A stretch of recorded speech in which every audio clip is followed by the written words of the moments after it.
Hello, my name is Phil Earl, and if you are watching this, it's because you've probably been studying my book, which is When the Sky Falls. Thank you so much for studying it. And if you're watching this video, it probably means you've got to the end, and you know what happened to Adonis, and you know where we left Joseph and Mrs F before the words "the end" are typed on the page.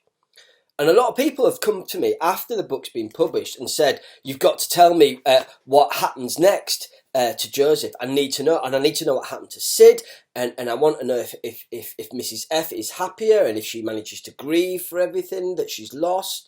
And usually, as a writer, you kind of say, or I do anyway, I say to readers, "Well, I kind of know in my head, or I think I know what's happened to Joseph, or to Syd, or to Mrs F, or the zoo, or Grice, or any of those characters that pop up throughout the story." But often it's left to you, the reader, to sort of work out for yourself, to imagine yourself where they might be in 2 years' time, 3 years' time, 4 years' time even. But today I thought it might be rather fun, because I can, to tell you what happened to Joseph, and to what happened to Syd, and what happened to Mrs F. Because I had no intention of ever writing a sequel, and I don't think I ever will. But what has happened is that an American publisher has picked the book up, and they want to publish it in the States, yet they weren't completely happy with the ending. They wanted what they call an epilogue, which is a piece of writing which comes after the final chapter, which maybe sums up a little bit of what might have happened next. And nobody else has heard this. But I thought I would read you it today. I would tell you what happens after the end of When the Sky Falls. So if you're ready, then I will begin. I'm just going to put my glasses on, otherwise I won't be able to read it. So, this is 4 years on.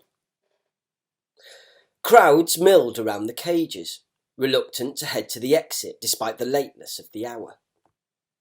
The young man leant on his broom and wondered when everyone would grow tired enough to call it a day.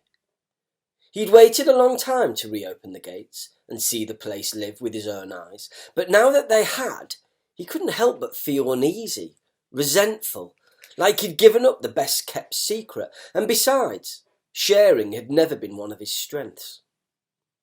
He watched a long stream of children leave the aquarium, their eyes wide, delirious almost at the rainbows that they'd seen inside, and then he grinned as he caught sight of a young woman, the same age as him, who followed them out.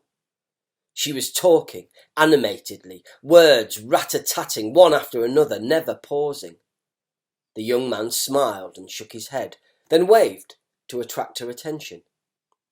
When she finally agreed to give it to him, he pointed repeatedly to his watch and then at the gates, which brought a wide smile to her face as she talked on. He knew what she was thinking. Stop being so miserable, Joseph. Probably.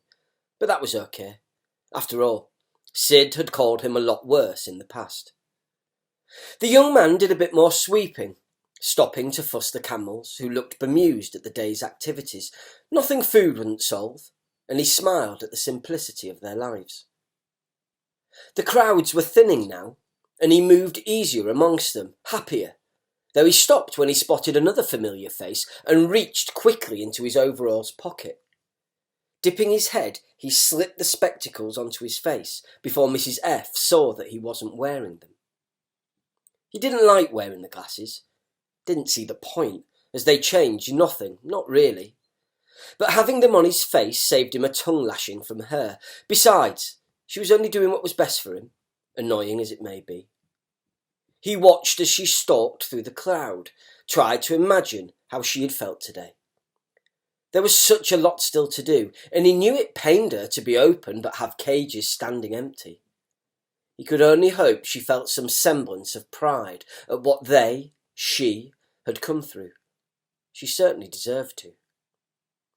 He walked on, collecting a food bucket, and feeling something dash between his legs. He didn't need to look to know who it was. A greying, straggly mutt, as annoyingly energetic as he was when Joseph first met him. Go on, Tweedy, you daft head, sling your hook, he sighed, and the dog did, but only after annoying him for a while longer. He made his way towards the exit, to chivvy along the stragglers, but as he passed the last empty cage before he got there, he was stopped. "Do you work here?" asked an old man. "Suppose I do," Joseph replied. "With an accent like that?" Joseph didn't bite back, he just smiled, like he'd been taught to. "Wasn't this the gorilla enclosure?" the old man asked. "That's right. Quite a beast, that one." Joseph smiled. "He certainly was. I could tell you a few stories about him." The old man eyed him suspiciously. Maybe it was the accent he didn't trust. Either way, Joseph didn't care. "He saved my life, he did," Joseph said proudly. "Twice." The old man lit up a cigarette and smiled sarcastically. "Course he did. Look after yourself, son," and walked on. Joseph didn't move for a minute or two. He just stood and gazed a while into the empty cage, wishing as much as he did all those years ago that it was still full. Mind you, Adonis would have hated today. All that noise, all those kids expecting things of him, shouting at him to turn tricks that were never going to happen, not in a million years. Joseph smiled and walked to the far corner of the enclosure, where a large pile of white, smooth-edged stones lay.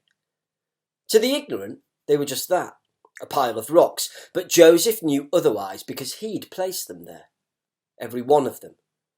And on the very top stone, he'd scratched a large capital A. It hadn't tested his writing skills too much, that one, though he would always find it hard, frustrating. Joseph stopped a while, staring at the crude monument, thinking, remembering, planning. He'd make something more impressive in time, more fitting, a statue maybe, once things got back to normal. He needed to make his way to the gates. They needed locking. But before he went, he rummaged inside the food bucket. Cauliflower heads, lettuce leaves, turnips, no good. Then he found a carrot and pulled it out, before throwing it towards the monument, smiling as it deliberately landed not near it, but 10 feet to the left. "Sleep well, Adonis," he said. "I'll see you in the morning." And he did.